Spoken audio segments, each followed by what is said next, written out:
सर्वात मोठे सूर्यग्रहण उद्या 2 ऑगस्टला होणार की नाही? गेल्या काही आठवड्यांपासून शतकातील सर्वात मोठ्या सूर्यग्रहणाची चर्चा सुरू आहे.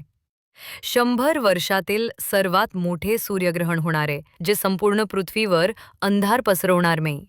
परंतु आफ्रिका, युरोप आणि मध्य पूर्वेच्या बऱ्याच भागात सुमारे 6 मिनिटे आणि 23 सेकंद टिकेल. मात्र या सूर्यग्रहणाबाबत लोकांमध्ये प्रचंड संभ्रम आहे. उद्या 2 ऑगस्ट रोजी या सूर्यग्रहणाचे दृश्य दिसेल असे लोकांना वाटते.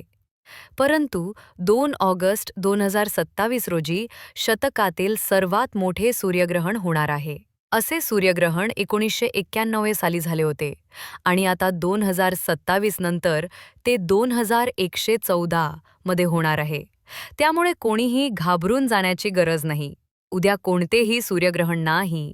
हा व्हिडिओ आवडला असेल तर भक्ती विजय चॅनलला सबस्क्राईब आणि लाईक करा.